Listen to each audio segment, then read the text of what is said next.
Почитувани, добар ден, ги следите вестите на Канал 8. Можностите за воспоставување соработка во оризопроизводството била една од темите за која разговарале македонскиот и грчкиот министер при нивната прва официјална средба во нашата држава.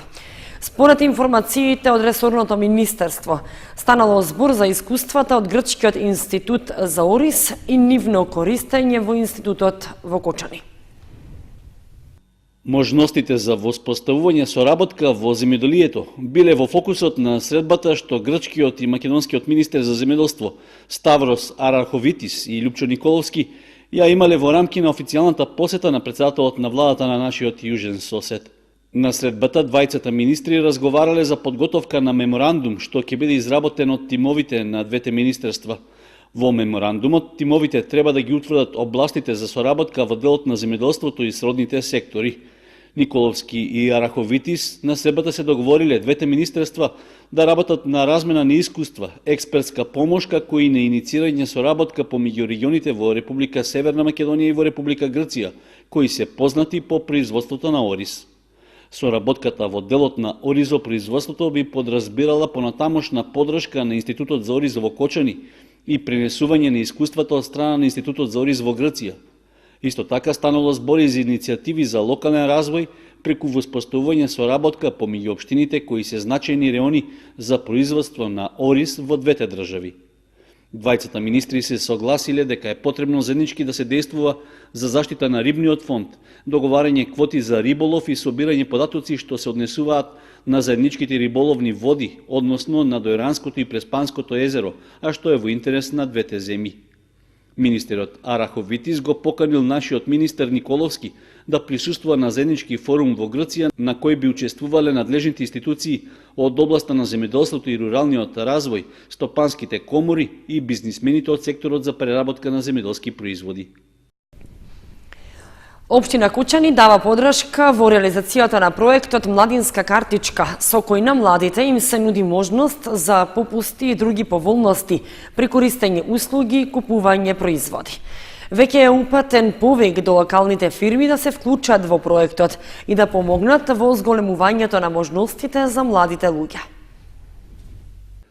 Локалната самоуправа на Кочани упати повик до сите правни субјекти во општината да се приклучат во проектот Младинска картичка, што од неодамна започна да го реализира Агенцијата за спорт и млади. Од компаниите се бара да понудат своја листа со попусти за производи и услуги, со што ќе дадат придонес во креирањето на оваа алатка и ќе придонесат во крајната цел за подобрување на младинскиот стандард и зголемување на можностите за младите на локално ниво. Од општина Кочани информираа дека за краток период се воспоставени директни контакти со неколку трговски, угостителски, туристички и транспортни субјекти, кои покажале подготвеност да се вклучат во проектот Младинска картичка. Се очекува да се придружат и поголем број други компании, со оглед што картичката им овозможува директен контакт со младите и представува добра можност тие да ги промовираат своите услуги и производи кај оваа категорија граѓани.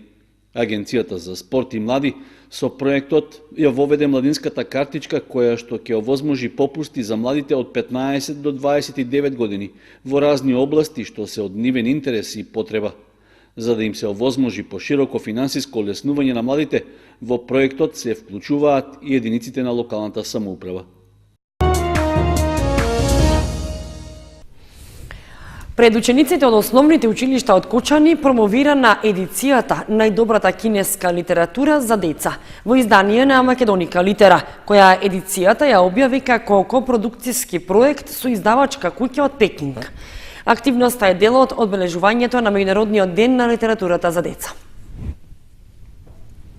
По повод одбележување на Меѓународниот ден на литературата за деца во просториите на библиотеката Искра во Кочани, пред учениците од кочанските основни училишта беше промовирана едицијата Најдобрата кинеска литература за деца. Промотор беше Нове Цветановски од издавачката куќа Македоника Литера, кој имаше и литературна средба со учениците. Станува збор за едиција од 10 книги за деца кои се избор од најдобрата кинеска литература, која е богата и голема, а на овие простори и во нашата земја досега е малку застапена. Тоа е една литература која што нуди високи книжевни вредности, која што нуди книжевност со доста морални, со етички и вредности и која што е многу значања и мислам дека е многу важна и за нашите деца затоа што доаѓа од една цивилизација која што е најдолгата жива цивилизација во светот. Македоника литера едицијата најдобрата кинеска литература ја објави како копродукцијски проект со издавачката куќа од Пекинг Delfin Books. Тој ентологиски избор содржи 10 книги, всушност тоа се 10 тома или 10 тома со избори од творештата на најпознатите кинески писатели за деца. Тоа се најчитаните писатели, најнаградуваните писатели, писатели кои што се вклучени во училишната лектира во Кина, писатели според чии дела се снимани многу филмови, филмски серии, цртани филмови, писатели кои што се многу афирмирани, популарни не само во Кина, туку и во светот. Нивните дела се преведувани на многу јазици. Книгите од едицијата кои беа представени пред учениците претежно содржат раскази, бајки, басни и новели. На почетокот од секоја книга има заеднички предговор во кој што се дава една поширока информација за кинеската литература, а потоа секој автор има свој авторски предговор во кој што го образложува своето творештво. Секоја книга е илустрирана, а со тоа е прилагодена за детската возраст, но е водена сметка и тие книги да бидат соодветни за читателите во целиот свет. Инаку овие 2 дена во просториите на библиотеката Искра беше отворен продолжен штанд со богата литература за деца на издавачката куќа Македоника литера. Младите активисти на Сдруженијето против насилство и трговија со луѓе Отворена порта од Кочани организираат ликовен и литературен конкурс на тема трговија со луѓе. Распишан е на 1 април, а ќе трае до 5 мај. Преку него, учениците од основните и средните училишта од Кочани ќе може да ја искажат својата креативност на оваа тема, а со тоа да дознаат нешто повеќе за трговијата со луѓе. Под мотото "Заедно против трговијата со луѓе", а со цел подигнување на свеста кај младите во Кочани, младите активисти на Отворена порта од нашиот град организираат ликовен и литературен конкурс на тема "Трговија со луѓе", кој е распишан на 1 април, а ќе трае до 5 мај. Преку него учениците од основните и средните училишта од Кочани ќе може да ја искажат својата креативност на оваа тема, а со тоа и сами да дознаат нешто повеќе за трговијата со луѓе. Ние како млади активисти, 12 млади групи, започнавме кампањи против трговијата со луѓе во различни општини. Исто така во нашата општина ние ги повикуваме средношколците и основците да творат на тема трговија со луѓе. Имаме вклучено литературен и ликовен конкурс. Знаеме дека оваа проблематика е многу честа во нашата држава, се почесто слушаме за тоа. Можеби во нашата општина го нема тоа, но ние сакаме да им ја подигнеме свеста на младите луѓе дека тоа може и нив да им се случаи дека тие можат многу лесно да се впуштат во таа мрежа на трговија со луѓе. Откако ќе заврши конкурсот кој што е објавен од 1 април па до 5 мај за литературни и ликовни творби, крајот на мај ќе има изложба каде што од формираната комисија од професорите и наставниците од средните и основни училишта ќе бидат изберени најдобрите творби со тоа што ќе добијат награди.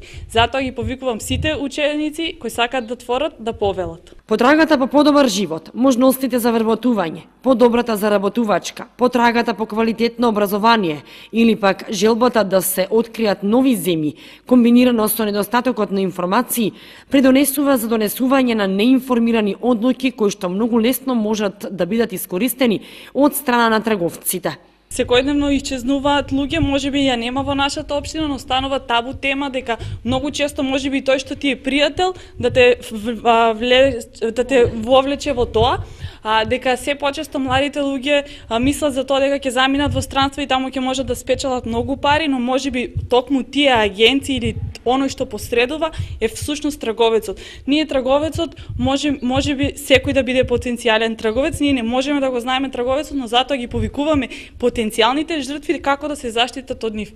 Трговијата со луѓе е меѓународен проблем и представува модерна форма на робство.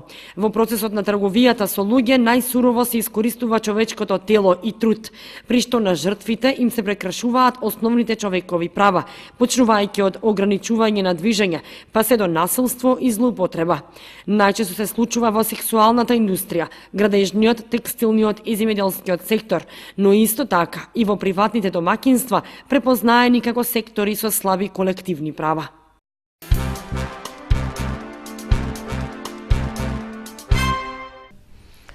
Второ и трето место освоија учениците од Основното училиште Раде Кратовче на пробиштипскиот маскенбал, што веќе 10 години се одржува во Пробиштип. Второто место го освоија учениците од трето оделение со маската Пингвините од Мадагаскар, а третото место по возрастните ученици од 5 до 9 оделение со маската Мачиња мажоретки. Трето место за мачињата мажоретки од Основното училиште Раде Кратовче на пробиштипскиот маскенбал, што по повод денот на шегата се одржа во Пробиштип. Во конкуренција од околу 30 на групни, домашни и гостински маски, кочанските мачиња ја освоија третата награда. Тие на овој маскенбал учествуваат трета година поред и претходните две се вратија со први и втори места. Па лично сме задоволни така што оваа година земавме трета награда од купно 28 маски, мислам дека беа 9 гостински и другите се домакини. Така се класира, значи, награди за домакини и за гости. Се представија со мачиња мажоретки. Имаше навистина многу прекрасни маски и еве така сме задоволни од третата награда. Следниот ден пак настапија помалите ученици од трето оделение на киндер маскенбалот, каде ја освоија втората награда. Учениците од трето оделение под менторство на Катица Петрова се представија со Пингвините од Мадагаскар, освоија втора награда на тој маскенбал, наречен Киндер маскенбал.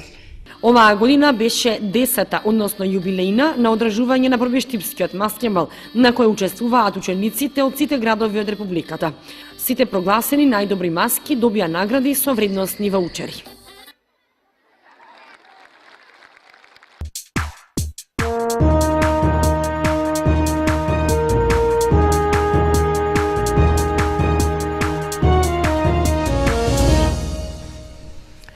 Следува информацијата од спортот. Второлигашот Баскет Дино викендов доживеа нов пораз на гостувањето во Велес против тимот на Борец Баскет. Домашните кошаркари биле далеку по надмоќни од нашиот тим и ги освоиле бодовите со висока кош разлика од 50 на поени. Ново непријатно изненадување и катастрофален пораз викендов доживеа кошаркарите на Баскет Дино во рамки на 21-то коло од втората кошаркарска лига Исток. На гостувањето во Велес, каде ги дочека тимот на Борец Баскет, тие беа немокни и загубија со 105 спрема 57. Огромната кош разлика од 50 на поени може да биде сватлива само ако се знае дека велешани се во горниот дел на табелата и се во кругот од 3-4 екипи кои претендираат за освојување на врвот. Сепак, поразот за Баскет Дино доаѓа само по една недела откако со победата на домашен терен против последно пласираната Крива Паланка беше прекината претходната серија од порази во низа. Изгубените бодови во Велес и понатаму ја оставаат нашата екипа во неизвестност како ќе го заврши овогодишното првенство во второлигашкото друштво. Во моментот Баскет Дино има 21 бод и се наоѓа на 6-то место. Но ако се има предвид дека конкурентските екипи имаат по 3-4 надпревари помалку, тогаш разбирливо е дека пласменот лесно може да се промени кон долниот дел на табелата. Дополнително кон ова е и фактот што во наредното коло кочанскиот кошаркарски второлигаш ќе биде слободен.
Временската прогноза беше последната информација во ова издание на вестите на Канал 8.